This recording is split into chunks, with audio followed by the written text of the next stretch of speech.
Okay, so very fast. First thing you should always do is just save as, so we're on the same page in terms of protecting our value. We're getting to the final stage. We don't want big surprises. We don't want small surprises either. So make sure you save things once in a while. Save as once in a while as well, and you place it in different sources such as a flash drive, etc., etc. Google Drive, Open Drive, or the cloud too, or whatever. Okay, so let's go step by step. This is ceiling plans and furniture. So let's try to understand how do we place this type of ceilings in the reverse ceiling plans. Right? So first thing that we need to notice is that we do have floor plans here, but we also have ceiling plans. And right now I only have two floors, the first floor composite and the second floor composite.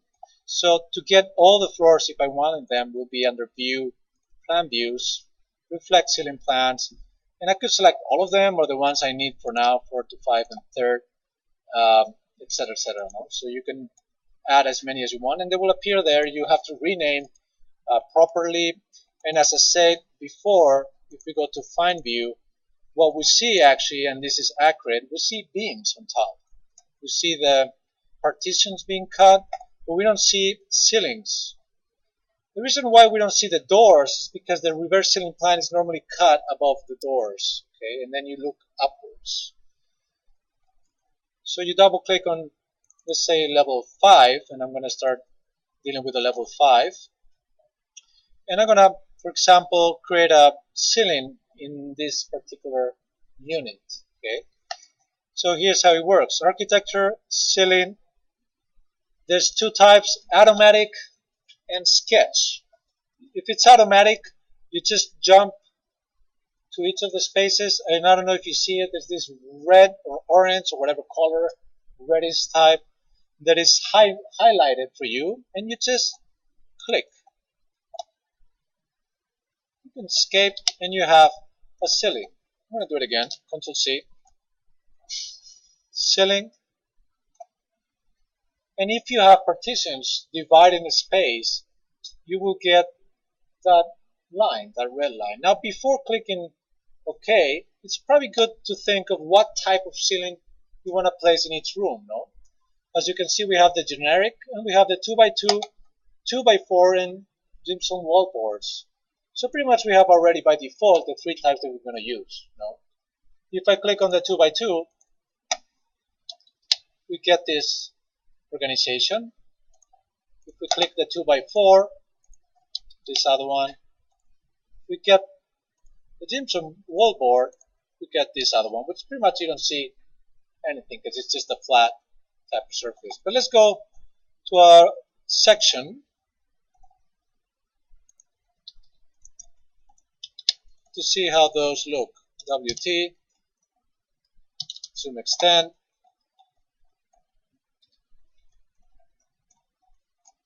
If I select here my ceiling, it's turning blue over there, so it's good, for example, of organizing your ceilings both in section and plan. If you weren't recording, I will ask you what is the problem with this ceiling, and I think some of you might have already a clear answer. This ceiling seems to be a bit low, no?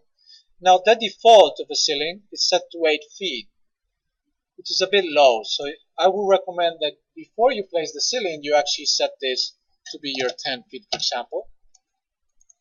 Or after placing it, make sure that all those ceilings are to 10 or to 10.5, 9.5, but 8 seems to be a little bit low, at least for a room. It could be okay for a corridor. No? It could be that your corridor, if I do a ceiling here, and it could be like a gypsum, like actually a 2x2. I select it, escape that. It could be that here you have 9 feet, it comes up a little bit, and this is actually like a 10.5. Okay. The reason, for example, for this will be that you could have the main air conditioning ducts happening in the corridor, moving the main routes of that air conditioning ducts through the corridor, and then they branch smaller to the rooms, no? So that you could gain some space from the branching of those ducts into the room, and then inputs and outputs. No? Okay, so I would recommend again using those three types all around as you wish. Okay, here's one thing. These lines represent that middle set of tracks that organizes the ceiling. No? If we get into very detailed, I'm going to say thin line TL, you can see that there's a lack of matching between lines and partitions, for example. A couple things that we can do. We can select the furniture and actually move it MV so it matches the ceiling. This will be thinking to the level of detail how ceiling and partitions come together. No? So we can move furniture, but another thing you can do is select a line of the grid and actually move that grid line so it matches. So the entire grid changes. You could also select this other grid and move that grid line so it matches this line. Okay. Now, a normal thing to start thinking about is it worth having these small pieces? As you can see in a room is similar, you have to cut them in half, and it's normally a very inconvenient type of component. No? So many times you have to revise your partitions also in relation to the size of your ceilings. No? For now, I would just ask you to go through partitions and ceilings together so they really match in an elegant way in the detail level. You could also select tab and change the type of ceiling if you think 2x2s are going to be a better option for the organization of that space. Okay. Now we're going to place actually furniture from the normal plans, not the reverse ceiling plans, and you will see that the furniture is going to have to also relate to the ceiling. So there will be another level of variation of the ceiling in relation to the furniture. But at this point we have ceilings of two different types, actually three different types. Let's see how in this big space we can have the two components simultaneously. And I'm going to take this section and move it there just as an explanation. And I'm going to do one thing. I'm going to go to architecture, ceiling. I'm going to select gypsum wall board and place it there. Okay, I'm going to say enter. I'm going to select the ceiling, and for you to see it, I'm going to go to the section, zoom extend.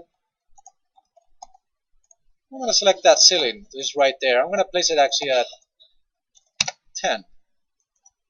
Okay, again, this ceiling is a gypsum wall board, and it's at 10 feet above the floor level.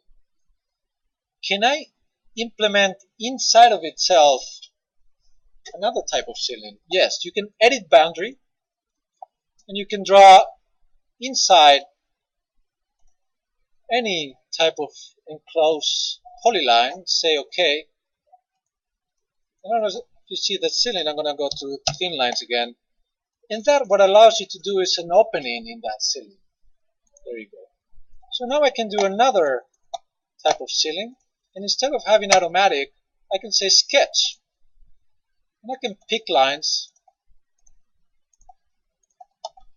and select another type of ceiling. Let's say 2x2. Say OK. That's set to 8. What if it's set to 12? And it comes up. Suddenly in this space we have the two types of ceiling combined at once. Now obviously I created this rectangle in a very unorthodox way, so the best way would be to actually select the ceiling, edit boundaries, and start creating more clearly how your dimensions are happening. For example, using offsets. No, you can start using offsets and say, give me I don't know, like 4 feet here, 4 feet there, 4 feet there. Start doing some trimming.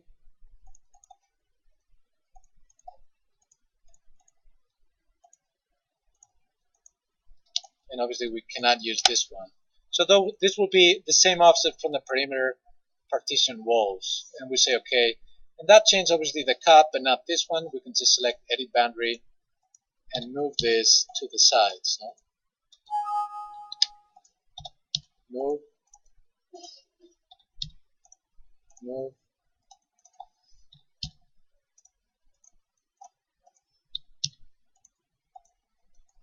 And you say OK. Another thing we can do is select the grid of that type and then just move it so it's clean. And then you say, wait a minute, I am offsetting from the perimeter of the wall of the partitions, and I have this awkward moment. So that could be a moment of saying, well, it doesn't have to be offset exactly. I imagine there's an opening here. You can say, well, I'm going to change this ceiling, and I'm going to move this perimeter to actually fit the grid. You say OK, and you fix this other ceiling, and you say OK. So again, it's normally, and here's neither working, so you could go to the level of detail. Let's go to thin line. I move the grid so it's exactly there. This is separated. I edit the boundary. And we don't see this anymore. Let me see, where is this? You can create a couple lines from the annotation just to work with it for a second. And you can edit this boundary, move, say OK, edit boundary, move. OK. So this is a little picky, but why not? I wanted my interior type of ceiling to match exactly with the grid configuration of the inner type of ceiling. So here's the thing, I'm not going to solve it here, but you have to solve this both together. You can keep them in the same height, as in 10.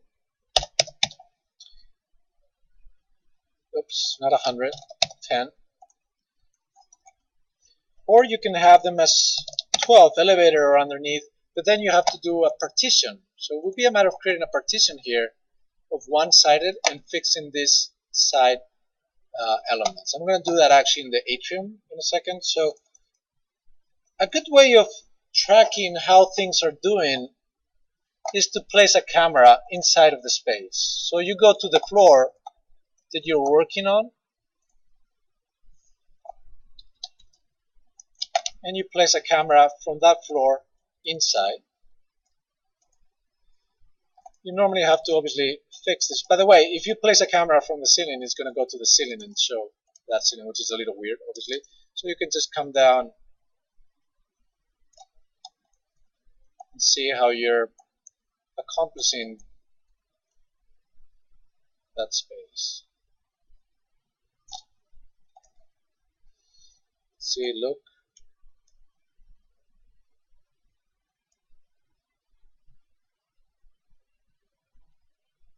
Okay, so you can kind of see how things look as you go.